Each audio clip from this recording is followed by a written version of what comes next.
உடல் எடையை குறைக்கக்கூடிய 8 சிறந்த ஜூஸ் வகைகளை பத்தி நம்ம இப்ப சொல்ல போறோம். ஃபர்ஸ்ட் சொல்ல போறது பொறுத்த வரைக்கும் நெல்லிக்காய் ஜூஸ்ங்க. உங்களோட உடல்ல பஞ்சபூத சமநிலை சரியா இருக்கணும் அப்படின்னா நெல்லிக்காய் ஜூஸை வந்து குடிங்க. அதாவது வெப்பம், குளிர்ச்சி இது போன்ற பஞ்ச பூத நிலைகள் சரியா இருக்கணும்னா நெல்லிக்காய் ஜூஸ் குடிக்கலாம். பசி கட்டுப்பாட்டை வந்து இது போகும். பசியை வந்து கரெக்டா வந்து வச்சுக்கும். மெட்டபாலிசத்தை வந்து அதிகரிச்சு கொழுப்பை வந்து கெட்ட கொழுப்பை எரிக்கிறதுக்கு உதவும்.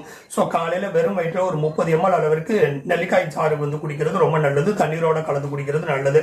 அடுத்து பார்த்தோம்னா கொத்தமல்லி ஜூஸ் குடிக்கலாம். சிறுநீரை வெளியேற்றி உடலை பளிச்சுன்னு வந்து வச்சுக்கும். வயிற்று பருமனை வந்து குறைக்கும். டிடாக்ஸ் செய்யறதுக்கு உதவும். வயிற்றை வந்து டிடாக்ஸ் செய்யறதுக்கு உதவும். கொத்தமல்லி இலை கொஞ்சோண்டு இஞ்சி எலுமிச்சை சாறு கலந்து ஜூஸாக வந்து போட்டு அரைச்சு ஜூஸாக போட்டு குடிக்கலாம். அடுத்து பார்த்தோம்னா மாதுளை ஜூஸ். மாதுளை ஜூஸ் ரத்த ஓட்டத்தை வந்து மேம்படுத்துது. பசியை கட்டுப்படுத்தி ரொம்ப நேரம் பசி எடுக்காம வச்சுக்குது. சர்க்கரை வந்து சேர்க்காம மாதுளையை மட்டும் ஜூஸாக போட்டு குடிக்கிறது நல்லது. ஜீனி வந்து சேர்க்காதீங்க. அடுத்து பார்த்தோம்னா கொய்யா இலை ஜூஸ் குடிக்கலாம். சர்க்கரையோட அளவு இது கட்டுப்படுத்தும். கொழுப்பை வந்து குடைக்கக்கூடிய தன்மை கொண்டதாக இருக்கு. கொய்யா இலைகளை கொதிக்க வச்சு வடிகட்டி சாறு போல வந்து குடிக்கலாம். அடுத்து பூண்டு இஞ்சி ஜூஸ் வந்து குடிக்கலாம். வயிற்று கொழுப்பை எரிக்கிறதுக்கு உதவக்கூடிய ஜூஸ்னு சொல்லலாம். ஜீரண சக்தியை வந்து மேம்படுத்துது. பூண்டு இஞ்சி எலுமிச்சை பழசாறு கொஞ்சோண்டு தண்ணீர் சேர்ந்து அரைச்சி காலை நேரத்தில் வந்து குடிக்கிறது ரொம்ப ரொம்ப நல்லது.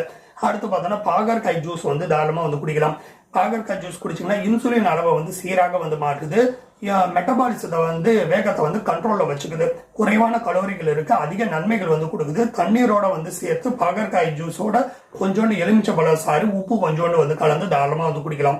அடுத்து பார்த்தோம்னா கற்றாழை ஜூஸ் சொல்லலாம். கற்றாழை ஜூஸ் பொறுத்த வரைக்கும் வயிற்று கூடால சுத்தப்படுத்தக்கூடிய அற்புதமான ஜூஸ் அப்படின்னு சொல்லலாம்.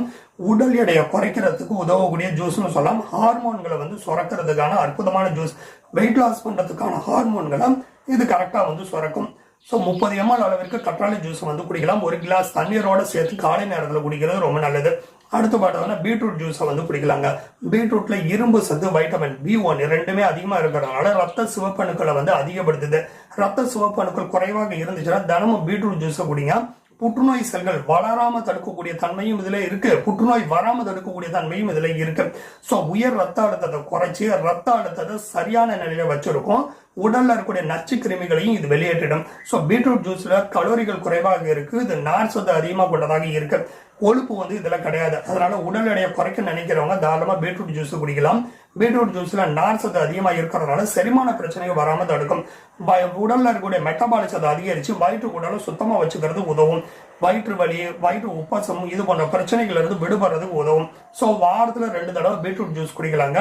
உணவு முறை மாற்றங்கள், காரமான உணவு சாப்பிடுறது இந்த மாதிரி பிரச்சனைகளால ஒரு சில பேருக்கு வயிறு எரிச்சல் ஏற்படும். இந்த வயிற்று எரிச்சலை வந்து தணிக்கக்கூடிய தன்மை பீட்ரூட் ஜூஸ்ல வந்து இருக்கு. ஸோ உணவோடு சேர்த்து சாப்பிட பிடிக்கலன்னா ஜூஸாக போட்டு பீட்ரூட்டை வந்து குடிங்க. இதய நோய்கள் வராமல் தடுக்கும். இருதயம் சீராக இயங்குறதுக்கு உதவும். இதய பிரச்சனை இருக்கிறவங்க தாராளமா பீட்ரூட் ஜூஸ் குடிக்கலாம். அடிக்கடி பீட்ரூட் வந்து ஜூஸாக போட்டு குடிச்சிட்டு வந்தீங்கன்னா உடல் வந்து புத்துணர்ச்சியா இருக்கும். உடல் சுறுசுறுப்பா வந்து இருக்கும். ஸோ நம்ம இப்ப சொன்ன இந்த ஜூஸ் எல்லாம் காலையில வெறும் வயிற்றுல சாப்பிட்றது ரொம்ப நல்லது. ஸோ எந்த ஒரு ஜூஸா இருந்தாலும் ஜீனி வந்து சேர்க்காம, சர்க்கரை சேர்க்காம இயற்கையாக ஜூஸாக மட்டும் எடுத்துக்கிறது ரொம்ப நல்லது. உடற்பயிற்சியையும் வந்து செய்யணும். வெறும் ஜூஸ் மட்டும் குடிச்சா போதாது. தினமும் உடற்பயிற்சி செய்யணும். சரியான உணவையும் வந்து சாப்பிடணும். அந்த மாதிரி சாப்பிட்றது ரொம்ப நல்லது.